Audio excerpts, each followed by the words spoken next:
Good morning mga ka-Warmville Philippines, mga ka-agri, mga ka-tebulats. Andito ta sa farm ni Pastor Sasi and we have Jairo here. Yan. So mag-start kami ng pag-demo ng maliit na worm bed. Yeah. So they've been discussing the materials needed to start up vermiculture. Ito ay ano? Hammer. Ito ay ano? Ito ay Ayan, ano? yan. Ito ay ano? Kailangan ikaw. Naintindihan niya? Apo. Agad na sabihin ko. So iniisa-isa nila yung materyales. Ito ay gunting kasi ito ay pangangka. Martilyo, yan. Sa ano, sa istaka. Ito ay istaka, kahoy, ito ginawa na. So we would like to vermicast. extend our gratitude to sa aming mga kaibigan na gustong magparami ng bulate. Sabihin ako si Jonathan. Oh, maganda yun. Ayan, okay.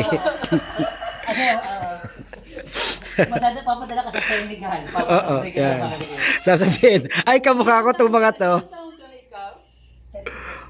Yan. Bakit? Bata. Matanda sa tipo. Mukhang hindi matanda ako. Yan, okay. Ilang taon ka na. Ako po ay gagawa ng sample na Vermi bed. Yan. Ito ang mga gagamitin. Sige. Ako si Jonathan. Ako po gagawa ng sample ng lagay ng bulate. Tapos ito po, una po ang unahin. Ito po yung martilyo. Tapos papasok ko po dito. Yan. So gumagawa siya ng sample na worm bed.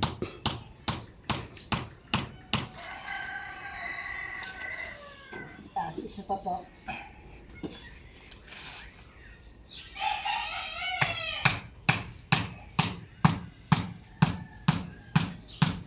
Para doon sa mga nanonood nating mga kababayan. So napakasimple lang po ng pag-set up. Meron po tayo import na kinuha. Imported po talaga yan. Napakasipag. Marami silang bulate ngayon. So may harvest po kami ngayon. Darating na 21, 22, and 23. So inaasahan po namin na maraming bulate sila ngayon. Siguro madadagdagan ang kanilang 30 kilograms. 45 na daw.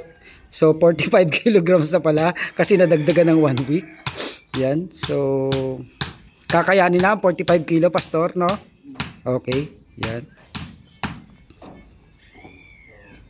Tapos na po. Tapos na po yung ano yung kahoy ay pasak. Tapos tatalya ko na po. And now is tying the socks.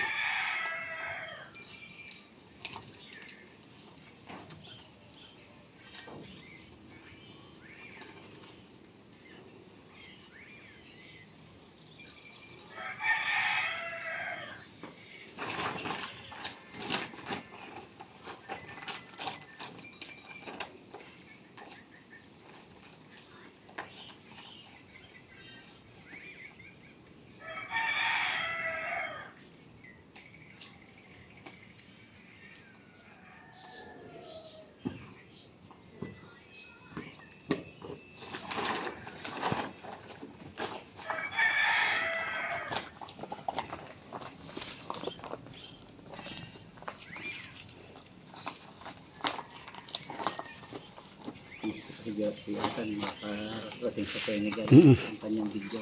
Oo. Pati sa akin vlog. Yeah.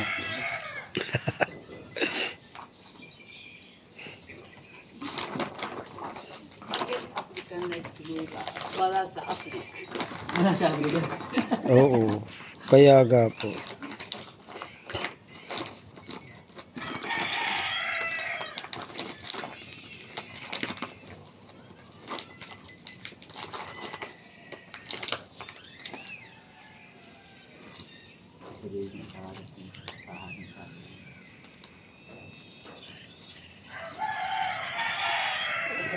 po talian, tapos lalagyan na po yung sama-sama.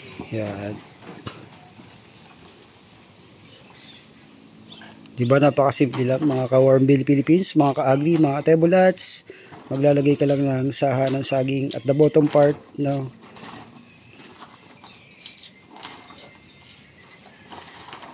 Magsisilbi tong coolant. Magsisilbi din tong watering hole. And at the same time, taguan ng mga bulating maliliit. So tataguan yan. Hindi agad yan matutuyo mga ka-Warmville Philippines. In comparison, kung ilalagay mo ang saha ng saging sa ibabaw, so madadra yun and at the same time matutuyo agad. Pero pag ang saha ng saging nasa ilalim, na-remain pa rin yung kanyang property. So matagal siyang matuyo and at the same time pabayan siya ng beneficial microbe.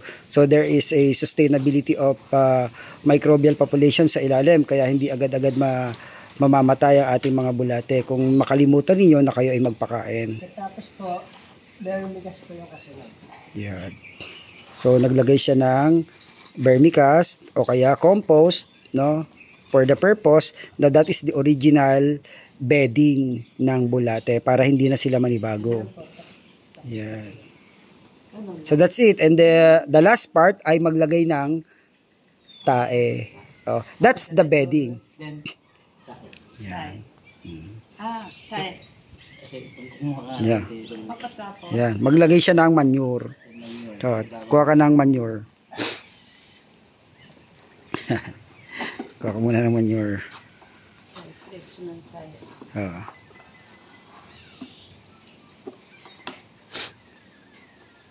So yung fresh na tae yan ilalagay sa ibabaw. Marami. Marami. Oh, marami. For the purpose lang ng ano. O dagdag mo pa. Next is didiligin.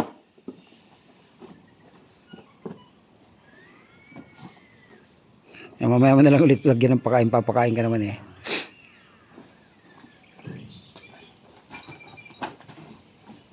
Yan, okay. So, yan si Pastor Sasi. Yan. Ito ay ano? Talagang fresh. Fresh. It's fresh. Don't touch it. It's fresh. Yeah. Meron dito. African Yeah. pero walang mapa. Oh.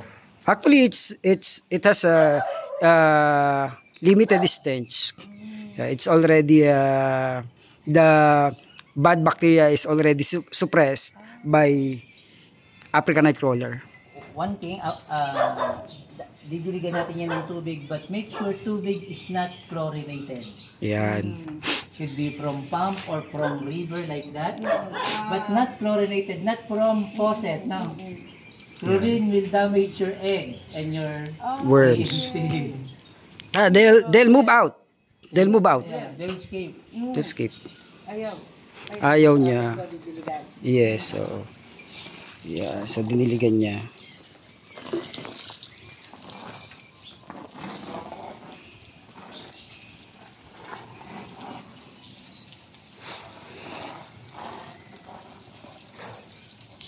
Yan, so maya-maya pwede na siyang lagyan ng bulate. Mga ka-Warmville Philippines, mga ka-agri, mga tebulats at magigitong ganyan.